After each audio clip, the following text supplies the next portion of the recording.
a young boy hailing from an entrepreneurial family,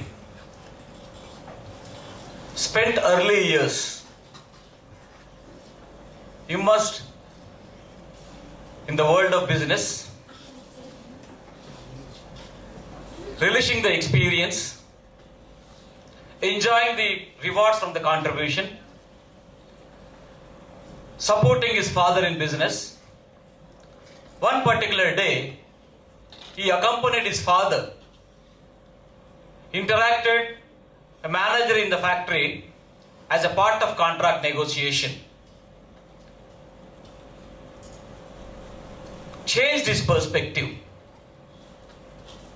He found people with good educational background enjoying highest amount of respect. This ignited this young boy to work on academic pursuits, joined university, worked very hard, came out of university as a university topper. This young boy had an option of getting into industry.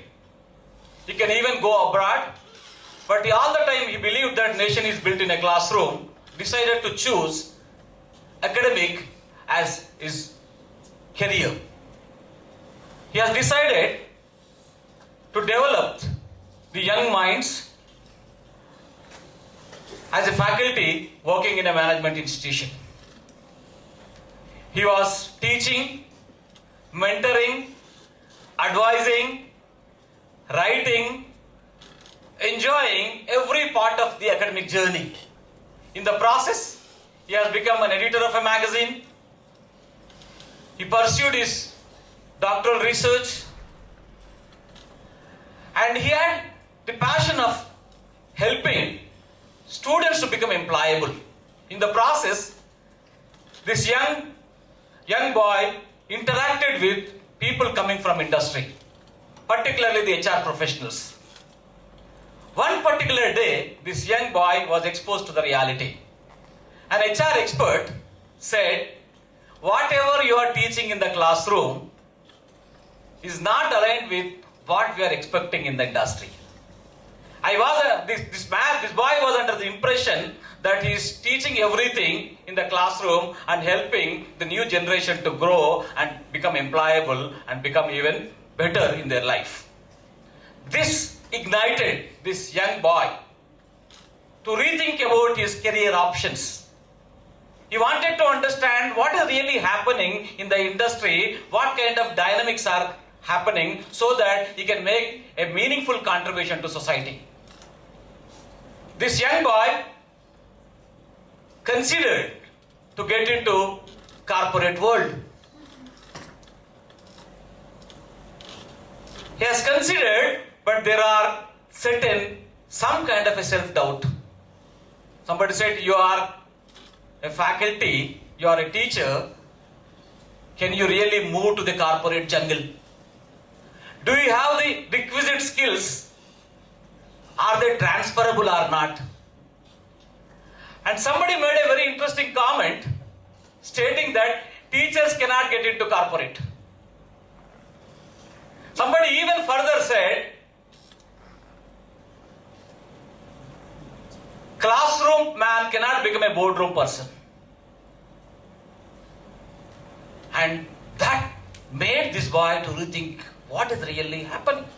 But he was determined and made best of his efforts, joined a public sector bank as a senior learning and development professional.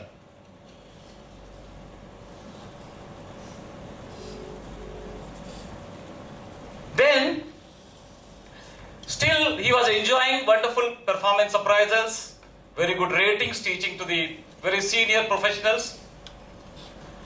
Still, there was something called, why should I get into the HR profession, that was still endued. Then he got an opportunity to work for an infrastructure company, learned many things in life, about recruitment, performance appraisals, and many has become a good student of even the corporate world. There are and moved to a renowned power generating company. A very interesting incident happened to this fellow when he was working for a power generating company. He got an option of making a presentation to the board. And before the presentation, he overheard a senior leader making a comment. HR fellows only would tell stories. Though the young man disturbed, but not reacted, rather he let his presentation speak by itself. After the presentation, the so-called senior leader went to the young man and said, "You made a positive impact to the meeting today. Thank you very much, and sorry for whatever the comments I made for you." This young man transformed, rose to the corporate ladder, and standing in front of you today.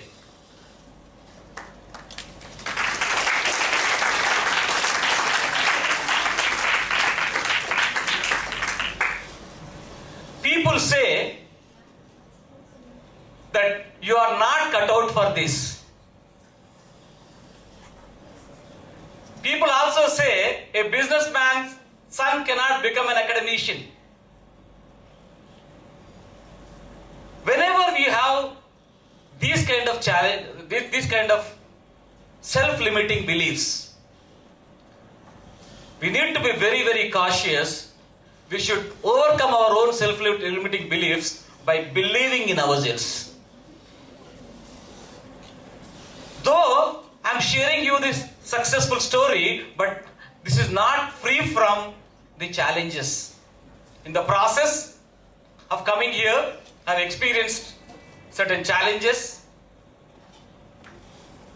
made mistakes, even experienced some setbacks. In fact, if somebody says, "I have never experienced challenges or setbacks in life," I don't think they are telling you the truth. If you ask me a question, setbacks are useful and helpful to grow in your life and to become an effective person in life. But the challenge with most of the youngsters and most of us, whenever we experience a setback, maybe not getting a great score in exams, not getting a promotion, maybe a tough time with the boss, during that time, people have the tendency of blaming the environment or berating yourself. Berating is, both blaming the environment indicates you are giving your control to others. Berating yourself speaks about self-destruction and self-defeat. Both are not the options desirable. What is the best option here? There is something called self-compassion. People with self-compassion demonstrate three behaviors.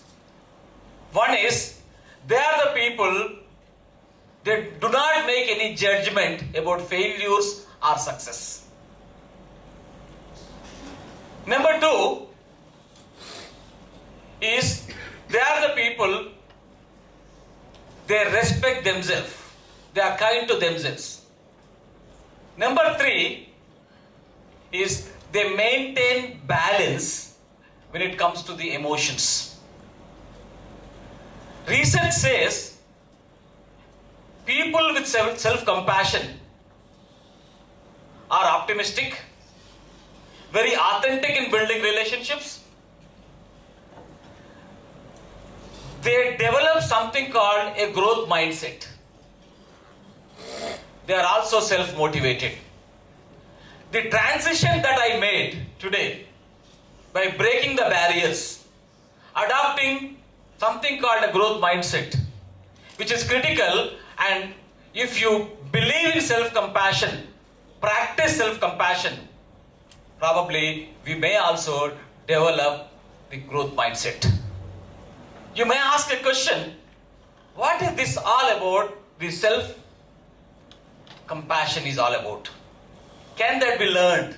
Can that be learned? An author called Harrison has provided a strategy, a 4-step strategy, which we call it as CARE, C-A-R-E.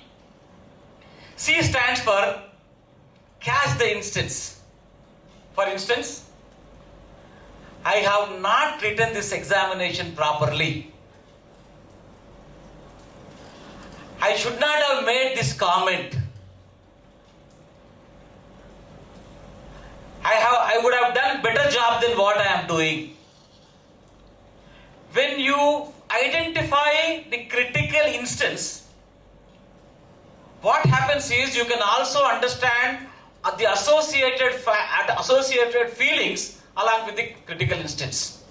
That is where we speak about C, catch being critical. A stands for acknowledge. This incident has made you to experience some kind of a feeling. Most of the times, we undergo some kind of feelings, we have a tendency of suppressing the emotions or feelings. Psychology says suppressing is not useful, handling the emotion is very critical, wherein even the labeling the feelings are very, very critical, so that you can provide a solution to it. So labeling is, because of that incident, what is the feeling are you experiencing? Are you sad, embarrassed, upset, angry, disappointed? When you are labeling, you can be very conscious about the actions to be taken associated with that feeling.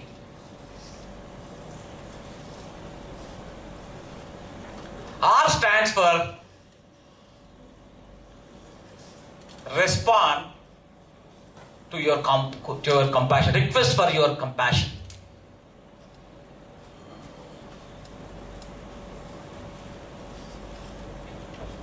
Most of the time, whenever a friend comes to you with some kind of a challenge in life, what we do? Friend is upset or experiencing challenges, we listen to the friend, we show empathy to the friend, we are kind to the friend, we understand friend's problem, we also try to provide solutions to friend problem. When you are so kind to your friend, why not you be kind to yourself? You should be the best friend to yourself. You should be kind enough to yourself. At the same time, you need to have a mindset saying that mistakes are quite common. Somebody says 99% of research on drug discovery are failures, only 1% is success. So mistakes are a part of our learning experience. That is where the R stands for. Consider you are your best friend. E is explore the best possible option or best possible next step. What is the next step you can take? You can consider all these factors and take an appropriate action. This philosophy of care will ensure well-being. This also helps you to identify creative solutions to the critical problems. Self-criticism of berating yourself is rampant in our society. I request people to come out of self-criticism, develop self-compassion. Friends, we all undergo some kind of loops in life. They are self-limiting beliefs. that you are not cut out to be there. You cannot become something. But if you have a strong burning desire, with a strong mindset, that if you believe that you can do it, most of the times we all are capable of doing it. Remember, self-compassion is something, maybe something new for you. It is like a muscle. If you start practicing it, you can develop it over your time. And remember that you should be a true friend to yourself, and you need to be very kind to yourself. Thank you very much.